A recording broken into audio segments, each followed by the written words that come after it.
Sa oras na ito, sa sekta ni Yipyang, lahat ay nagtatrabaho pa rin gaya ng dati. Lubos kong hinahangaan si Susha, na personal na tinuturuan ng master. Kailan naman kaya ang turn ko? Hindi mo ba palaging kinasusuklaman ng paglilinang?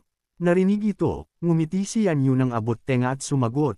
Ang personal na pagtuturo ay nangangahulugang maraming oras na magkasama, na nangangahulugang maaari akong magtanong tungkol sa ilang maidenly secrets. Nga pala, Guanyang, gusto mo rin iyan, tama. Walang masabi si Mo Kainer at sumagot, si Mo Guangyang ay ang aking nakatatandang kapatid. Patuloy lang silang nagtatalo tungkol sa kanilang shifu. Paumanhin, nakalimutan ko na ikaw ang nakababatang kapatid ni Mo Guanyang. Ngunit hindi ninyo pwedeng solohin ang lahat ng atensyon ni Shifu. Seryosong sumagot si Mo Kainer, hindi pag-aari ni Shifu ang iyo lamang. Hindi mo basta-basta pwedeng putulin ng mga tao.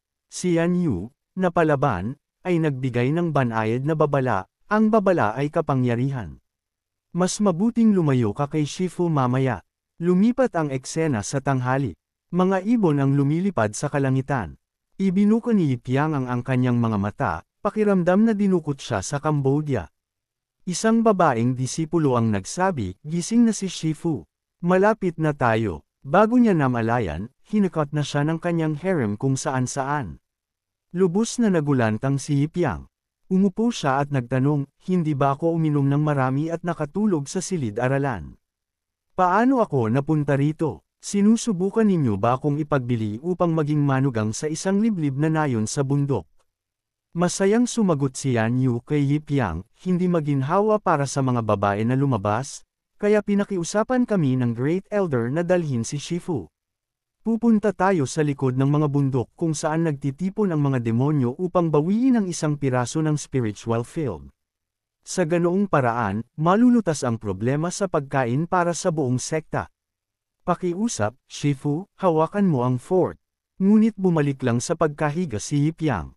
Wala sa akin. Humiga muna ako ng kaunti. Gisingin mo ako kapag naroon na tayo. Si Muli, na gumaganap bilang seryosong kabataan, ay sinabi kay Yip, Shifu, bilang pinuno ng isang sekta, ang iyong mga aksyon ay hindi dapat gaanong casual. Pagkatapos ng lahat, ang bawat salita at gawa mo ay nakakaapekto sa buong sekta. Pakiusap, huwag kang maging ganoong pabigla-bigla at pabaya. May malabong alaala si Yipyang.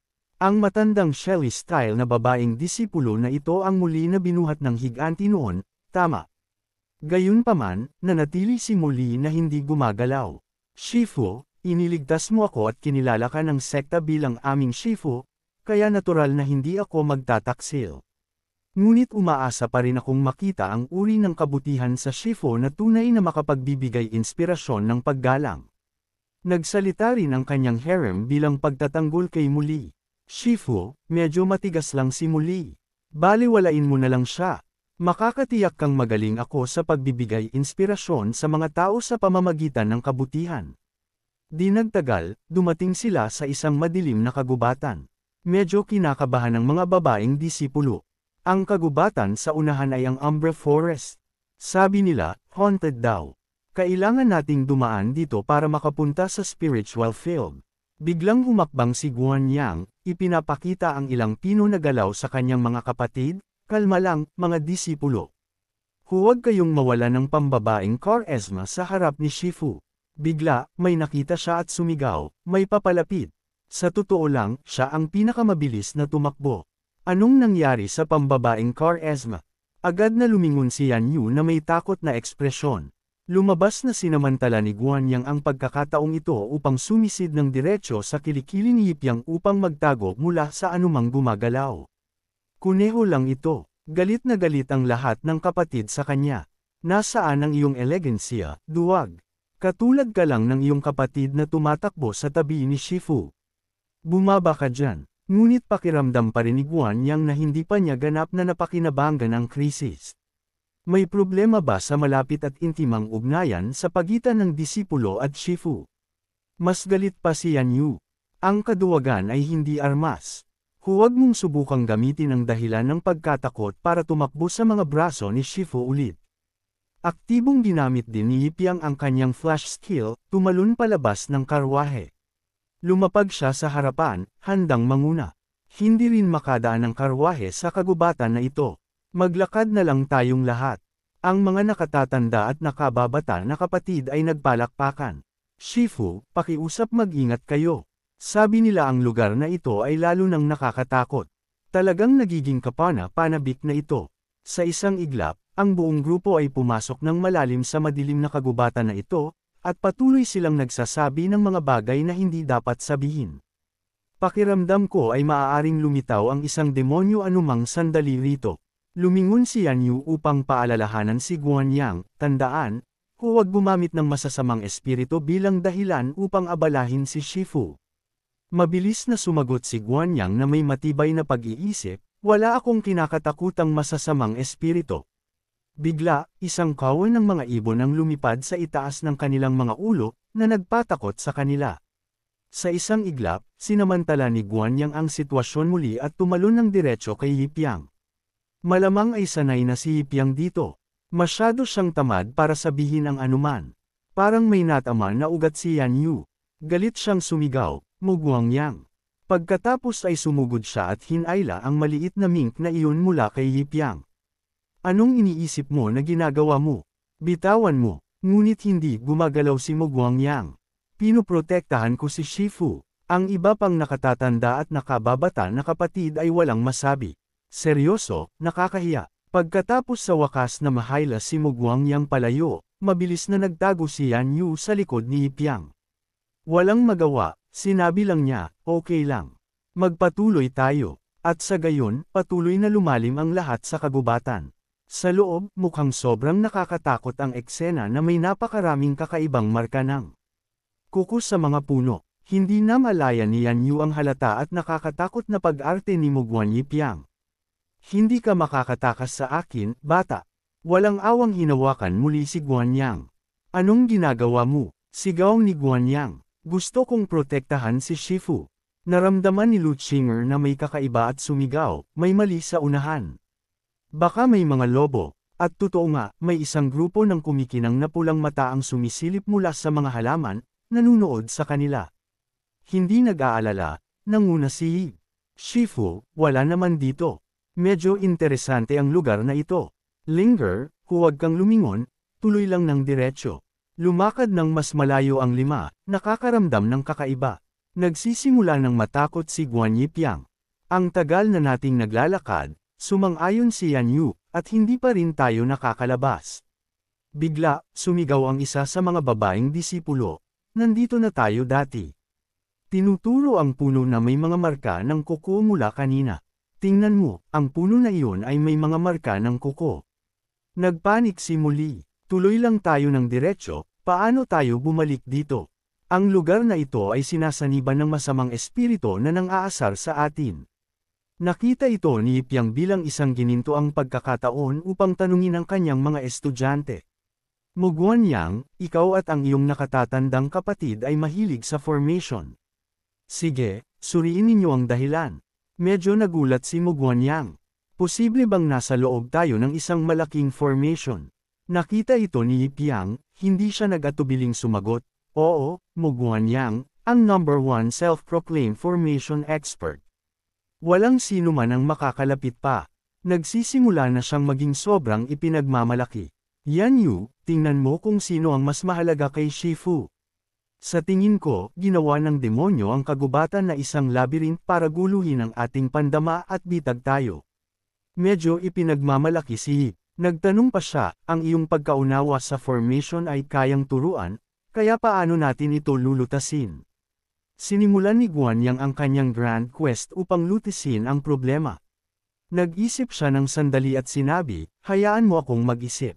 Hindi tayo makakaalis dahil ginugulo ng formation ang ating pandama. Basta hindi tayo ginugulo ng panlabas na bagay, may pagkakataon tayong makalabas. Ibinigay ni Guanyang ang kanyang hinuha, gamitin ang pinakasimpleng paraan. 4 na tao ang pumunta sa 4 na direksyon. Tumakbo ng diretsyo anuman ang ilusyon na makita mo. Huwag huminto, magpatuloy lang sa pagtakbo. Hindi bababa sa isang tao ay may pagkakataong mahanap ang tunay na daan palabas ng formation. Ipinagmamalaki ni Yip sa kanyang mga disipulo, subukan natin. Pagkatapos ay itinalaga niya sa 4 na babae ang iba't ibang direksyon. Ikinaway ni Yip Yang ang kanyang mga daliri, hudyat ng pagsisimula. Agad na sobrang bilis nila na halos hindi sila makita. Sabay-sabay na tumakbo si Mugwan Yang at ang iba pang 4 na disipulo. Bigla, nakakita siya ng isang mahabang pulang guhit sa kalangitan. Pakiramdam ni Mugwan Yang ay tumama siya sa ginto at masayang naisip, malapit na. Agad akong makakahanap ng labasan. Agad sa harapan, may kakaibang ulap. Biglang nabaluktot ang lahat sa harap niya. Lahat ng 4 na taong tumatakbo ay ngayon ay tumatakbo sa kabaligtaran na direksyon. Lubos na nagulantang ang 4. Anong nangyayari? Kalmadong ipinaliwanag ni Yip Yang sa kanyang 4 na maliliit na disipulo, makinig ng mabuti. Ang formation na ito ay hindi lang ginugulo ang inyong pandama. Ito ay isang overlapping space formation. Si Mugwan Yang, na parang tumama sa jackpot, ay bumulalas. Ang overlapping spatial formations ay nangangahulugang binago ang mga panuntunan sa espasyo sa loob ng formation na ito. Magiging nakakulong tayo sa espasyong ito magpakailanman. Hindi nagtipid ng papuri si Yip Yang sa pananaw ni Mugwan Yun, sinabing, hindi masama. Iyan ang tinatawag nating Void Maze Blood Shadow Formation. Si Mugwan Yang, nakitang-kitang natatakot, ay sumigaw. Ang Blood Shadow Formation ay sa huli ay nagiging Blood Shadows ang mga nakulong dito. Sa sandaling iyon, hindi mabilang na mga paniki ang lumipad palabas ng Wuhan, walang takot na patungo kina Yip Yang at sa iba pa. Namutla si Mugwan Yang. Wala na tayo. Ang formation ay naglabas ng Blood Mist Obstruction. Tiningnan ang kawan ng itim na paniki na may nakakatakot na pulang mata, nagpanik sila, masama ito. Napakarami. Ang mga paniki na ito ay kayang maghati ng baliw. Lalaki lang ng lalaki ang bilang.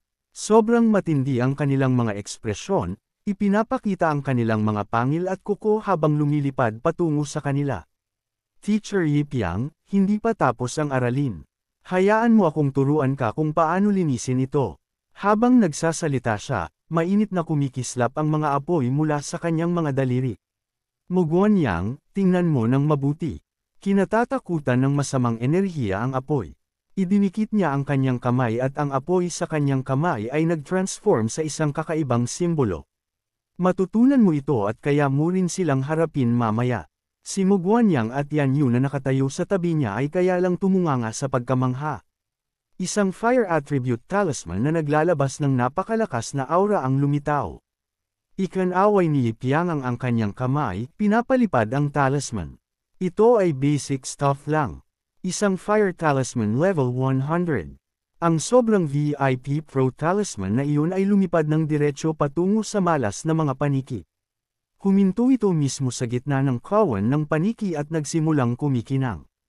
Sa sandaling iyon, sumigaw si Yip Yang, pagsamahin ang apoy at buhawi. Mabilis na pagsamahin at paliparin ang buong kagubatan. Lalo pang lumakas ang apoy, tinatakan ang kapalaran ng mga paniki na iyon mula sa Wuhan. Makapal na usok ang umuusok sa kagubatan. Lahat ng babaeng disipulo ay kaya lang tumitig sa hindi makapaniwala. Isang itim na talisman at lahat ng paniki sa langit ay iniihaw. Maging ang espasyo mismo ay nasunog. Casual na sinabi ni Yip Yang, mabuti na lang na ito ay isang basic fire talisman technique. Kung low level ito, mamamatay ako kasama ang buong human forest. Pagkatapos ay matukoy niyang itinaas ang isang binti. Sige, dahil magulo na rito, ganap nating sirain ang formation na ito. Tinapak ni Yip Yang ang kanyang paa sa lupa at nabasag ang bato sa ilalim. Takot na takot sina Yan Yu at Mugwan Yang, hirap na panatilihin ang kanilang balanse. Sa ilalim ng basag na lupa, biglang lumitaw ang mga apoy. Sumugod sila sa mga lamat, sa huli ay bumubuo ng isang magandang simbolo. Lubos na winasak ni Yip ang buong kagubatan. Isang malamig na hangin ang umihip at ang lupa kung saan sila nakatayo ay lumubog ng ilang dosenang talampakan. Nagulat si muli sa galaw ni Yip Yang. Hindi pa ako nakakita ng formation na nasira ng ganito noon. Mas lalo pang nahumaling si Lu Qinger kay Yip Yang, ang lakas. Si Muji at Ching lang ang natakot sa nakakatakot na pang-aapi na ito. Sinabi niya, ang paraan ni Master ng pagsira sa formation ay walang anumang teknik. Basta lang niya direktang ginamit ang puwersa para tap-okan ang formation ng durug-durog. Paano ako magtuturo?